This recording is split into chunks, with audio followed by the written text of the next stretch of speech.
you think? Don't look the part?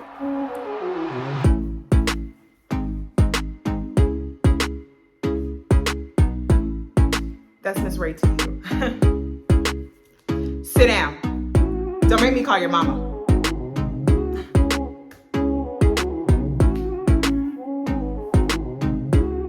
I miss teaching.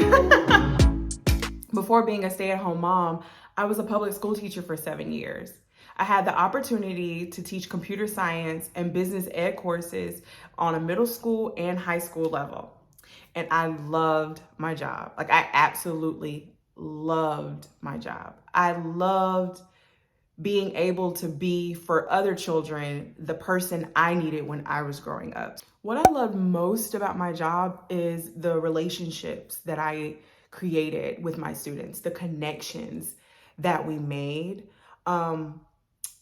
I tried very hard to make sure that each of my students felt like they were important to me, that they were valued, and that I loved them. They weren't just, names on a roster. I wanted my students to know that I truly cared about them. I just am crazy about my students, and like they just hold a very, very special place in my heart. And I love them. Oh, I love all of them so much. And for the longest, I felt that they were my kids, but we'll get into that like later. But for the longest, I always be like, well, maybe God won't, give me more kids because I already have all of these kids, so I don't need no more kids. I used to think that, at one point in time, I thought that they're all very important. They're all very special, and I love them all so very much. So if they're watching this video, even though I am not teaching anymore and I do not foresee myself ever going back into the classroom, I do want my students to know that I do love you and I'm still rooting for you. I'm still in your corner, and all of you make me very proud.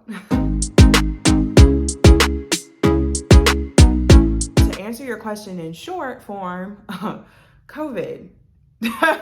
I mean, let's just be honest. I'm supposed to return to work in next week, next Tuesday. I'll be returning to a full classroom with extremely high COVID numbers. Because of the setup of my room, I cannot have plexiglass in my room. I will be exposed to 120 different families, 120 different households, because I'm an elective teacher and I teach all 3 grade levels and a middle school level. And I don't want to go back to work. I don't want to go back. I don't want to be martyred. I don't want to be a martyr. A Facebook post, a hashtag. I'm praying that God will shut these schools down until it's safe. Praying that we could go be virtual until it's safe. Because I've never felt so expendable. I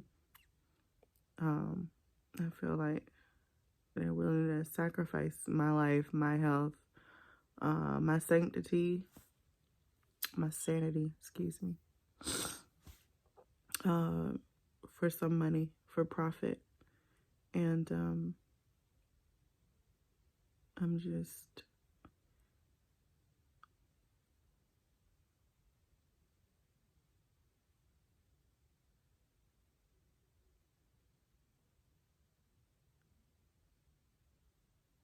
I don't know. I'm just frustrated in this place, and I'm hoping that God will give me some direction as far as where He wants me to go and what He wants me to do, because this ain't it.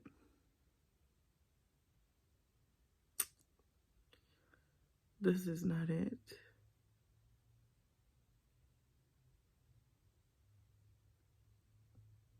Returning to the classroom during COVID when, you were afraid that you were going to die from COVID. Like then at that time, people were like afraid. And I know I was afraid.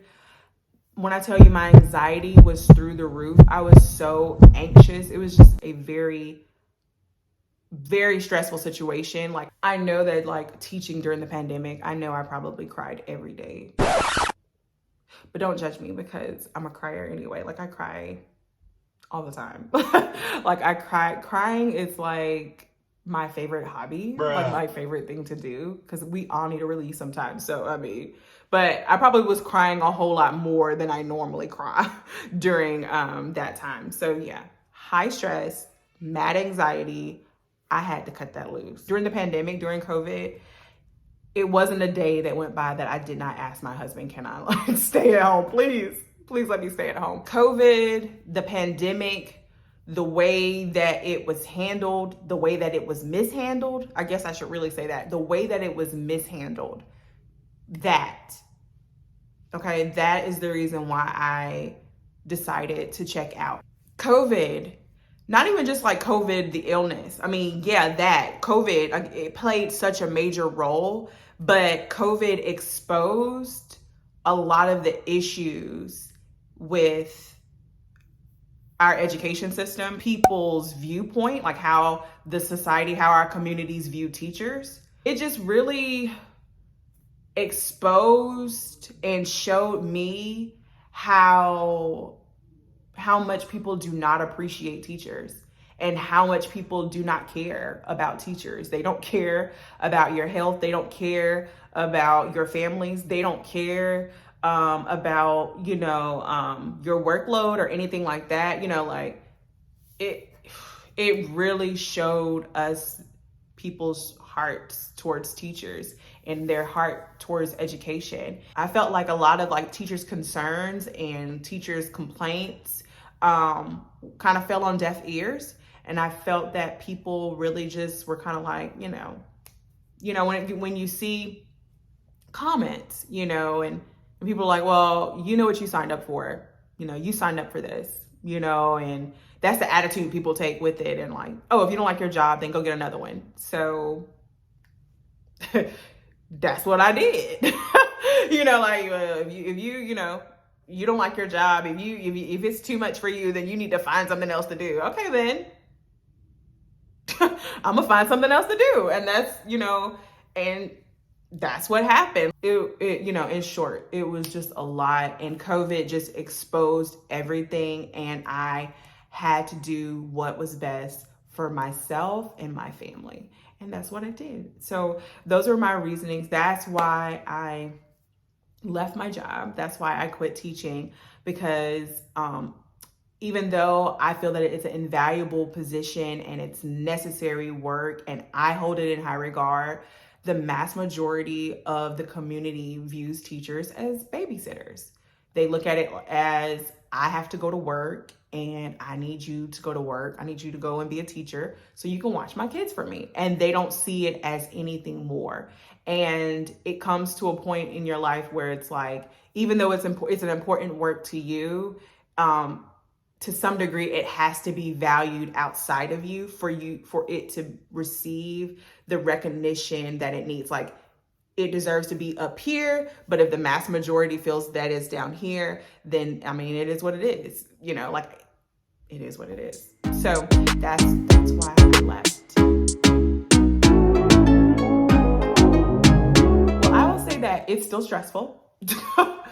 Lord, it's probably even more stressful. So yes, high stress is still there. And sometimes as a stay-at-home mom, you don't feel, as appreciated. But I do get a whole lot more appreciation on my job as a stay-at-home mom than I did as a teacher. Let me say that.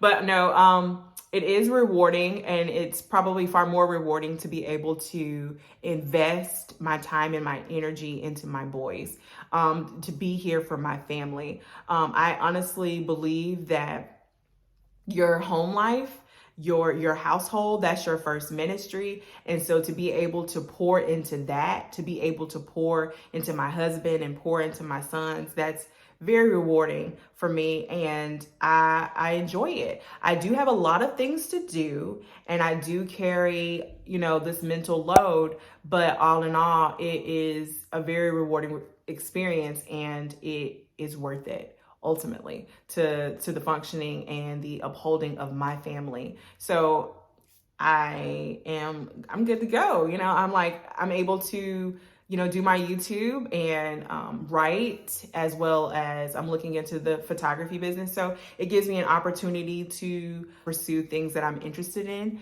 And so I'm grateful for that as well. So it's definitely a blessing, and I'm grateful to God first, but also to my husband that I'm able to do so, because it's something that I believe that all women should be able to, if they so choose, should have the opportunity, if they want to be at home and raise their kids, because it's been awesome being able to be here and catch all of Judah's first, because I didn't get to do that with Cruz. So now I have an opportunity to do that and to raise him and see him and see things that I didn't get to see the first time around. So I'm just really grateful. I'm extremely grateful. Thank you so much for watching this video. If you like this video, please make sure that you hit the thumbs up for me. I would greatly appreciate it.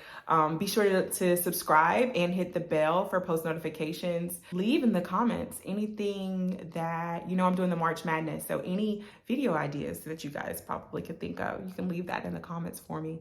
And again, thank you so much. And until next time, I hope that you